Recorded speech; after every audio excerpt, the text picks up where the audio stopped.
Hello guys, welcome to our YouTube channel. మనసుకు నచ్చింది 26 parts video చూసిన తర్వాత ఈ వీడియో చూడండి. మనసుకు నచ్చింది పార్ట్ 27. జ్యోతి కోసం వెళ్ళిన వాళ్ళ నాన్నకి జ్యోతి అండ్ వంశీ అక్కడే ఉండి వెళ్ళిన విషయం తెలుసుకొని ఆద్య అండ్ దివ్యలు చెప్పింది కరెక్టే అని అనుకుంటూ మళ్ళీ వెతికే పనిలో పడతాడు. ఇంతలో ఒకరోజు అతనికి జ్యోతి నుంచి కాల్ వస్తుంది. జ్యోతి ఒక చోటికి రమ్మని చెప్పి వెంటనే ఫోన్ కట్ చేస్తుంది.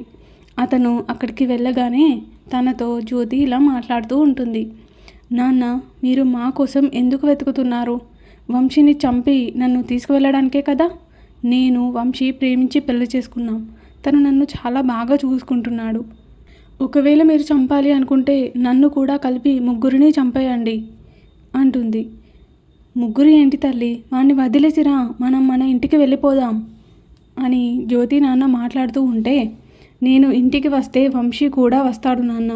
ఇప్పుడు తన ప్రతిరూపం నా కడుపులో ఉంది అని విషయం బయట పెడుతుంది జ్యోతి.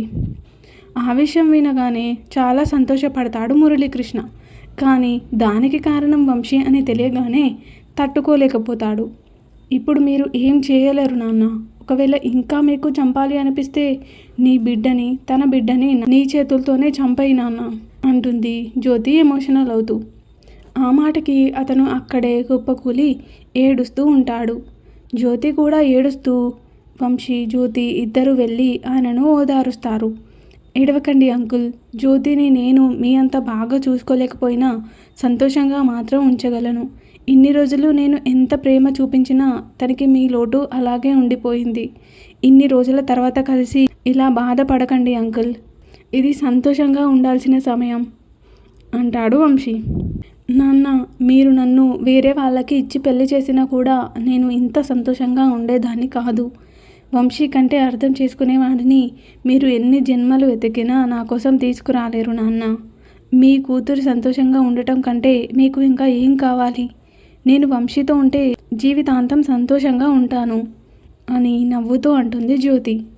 వంశీ మంచితనం అర్థమయ్యి జ్యోతి మాటలు కూడా వినగానే అతని కోపం అంతా పోతుంది. జ్యోతి వంశీతో ఉంటేనే సంతోషంగా ఉంటుంది అని ఆలోచించుకొని జ్యోతిని తన అత్తగారింట్లో వదిలేసి వంశీ తల్లిదండ్రులను క్షమాపణలు కోరుతాడు వాళ్ళని బాధ పెట్టినందుకు. వాళ్ళు ముందే అంగీకరించి ఉండటంతో సంతోషంగా మురళీకృష్ణ మళ్ళీ వస్తానని చెప్పి అక్కడి నుంచి బయలుదేరిపోతాడు. సాయంత్రం అవగానే దివ్య ఇంటికి వచ్చేస్తుంది. ఆద్య ఇంకా రాలేదని చూస్తూ ఉంటుంది. అప్పటికే ఆనంద్ కూడా ఆద్య కోసం వెయిట్ చేస్తూ ఉంటాడు. దివ్య చాలా టెన్షన్ పడుతూ ఉంటుంది. ఫోన్ కూడా కలవకపోవడంతో ఇద్దరికి ఇంకా టెన్షన్ పెరిగిపోతుంది. కరుణ, భాస్కర్ గారు కూడా టెన్షన్ పడుతూ ఆనంద్ని ఇంకా టెన్షన్ పెట్టేస్తారు. ఆనంద్ ఆద్య ఆఫీస్ పక్కనే తన ఫ్రెండ్ ఇల్లు ఉండడం గుర్తుకు రాగానే తనకి ఫోన్ చేసి అక్కడికి వెళ్ళి చూడమంటాడు. తను కూడా వెతకడానికి వెళ్తాడు. ఆద్య ఈవినింగ్ ఆఫీస్ నుండి బయటకు వచ్చి కొద్ది దూరం రాగానే తన స్కూటీ స్టార్ట్ అవ్వదు. అప్పటికే రాకేష్ కూడా వెళ్ళిపోవడంతో ఆటో కోసం చూస్తూ ఉంటుంది. ఎంతసేపు చూసినా ఒక్క ఆటో కూడా రాదు. అంతలోనే ఫోన్ కూడా ఆఫ్ అయిపోతుంది. దాంతో పక్కనే ఉన్న షాప్కి వెళ్ళి దివ్యకి, ఆనంద్కి ఫోన్ చేస్తుంది. కానీ ఇద్దరి ఫోన్ బిజీ వస్తుంది. ఎందుకంటే ఇద్దరు ఒకరి తర్వాత ఒకరు ఆద్య ఫోన్కే ట్రై చేస్తూ ఉంటారు. ఇక లాభం లేదనుకొని తనే నడుచుకుంటూ వస్తూ ఉంటుంది. ఇంతలో ఒక కార్ వచ్చి తన పక్కన ఆగుతుంది. అందులో నుంచి ఒక వ్యక్తి దిగి ఆద్య దగ్గరికి వచ్చి, ఆద్య కమ్, నేను డ్రాప్ చేస్తా అంటాడు. సారీ, మీరు? నా పేరు మీకెలా తెలుసు అని అడుగుతుంది ఆద్య ఆశ్చర్యపోయి. మై నేమ్ ఈజ్ విజయ్, నేను ఆనంద్ ఫ్రెండ్ని. శాలిని పెళ్ళికి కూడా వచ్చాను. బహుశా ఆ రోజు మీరు నన్ను చూడలేదు అనుకుంటా. మా ఇల్లు ఇక్కడ మీ ఆఫీస్ పక్కనే. మీరు ఇంకా రాలేదని కంగారు పడుతూ ఆనంద్ గాడు నాకు ఫోన్ చేశాడు. అందుకే మిమ్మల్ని వెతుక్కుంటూ వచ్చాను. ఇంతలో మీరే కనిపించారు అని చెప్తూ ఉండగానే విజయ్ ఫోన్ మోగుతుంది. ఇదిగో వాడే, మీరు ఒక్కసారి మాట్లాడండి, లేకపోతే వాడు నన్ను చంపేసేలా ఉన్నాడు అని విజయ్ అనగానే ఆద్య ఆ ఫోన్ తీసుకొని మాట్లాడాక అప్పుడు ఆనంద్కి కాస్త టెన్షన్ తగ్గి ఇంటికి వెళ్ళిపోతాడు. కరుణ అండ్ భాస్కర్ గాళ్ళకి మాత్రం ఇంకా టెన్షన్ తగ్గదు. వాళ్ళ కంగారు చూస్తున్న దివ్యకి ఆద్యని వాళ్ళు ఖచ్చితంగా చాలా బాగా చూసుకుంటారు అని అనుకుంటూ ఉంటుంది.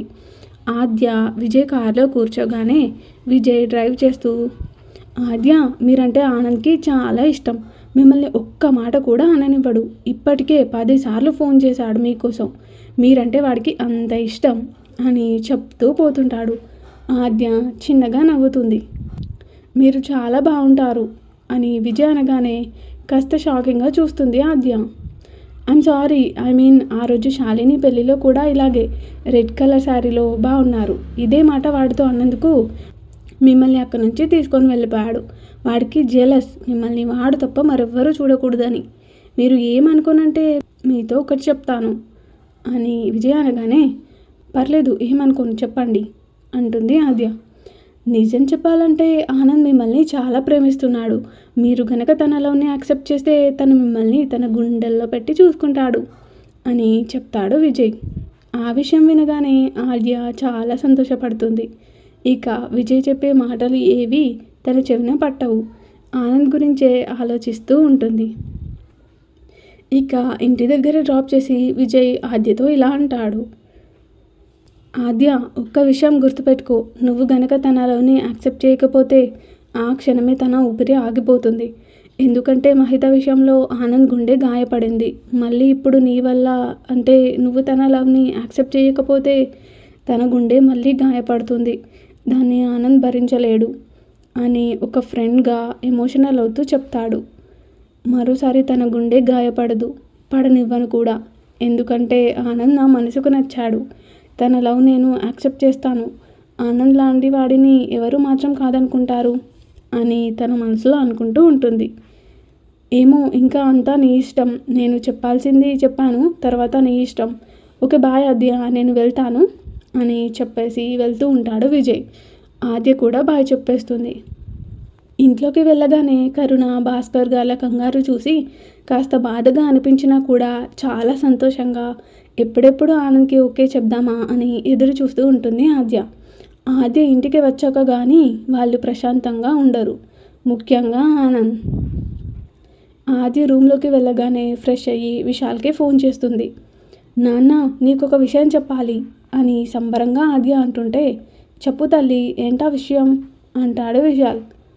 అది నాన్న, ఎలా చెప్పాలో తెలియట్లేదు అని ఆద్య తడబడుతూ ఉంటే, ఆనంద్ గురించా అంటాడు విశాల్. కానీ మీకెలా తెలుసు నాన్న అని ఆద్య ఆశ్చర్యంగా అడగగానే, ఇంతకీ ఏం చెప్దాం అనుకుంటున్నావు?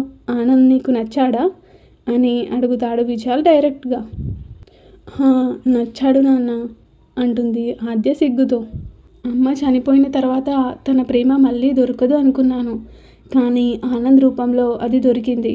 తన ఇల్లు నన్ను బాధని మర్చిపోయేలా చేస్తే ఆనంద్ నేను సంతోషంగా ఉండేలా చేశాడు.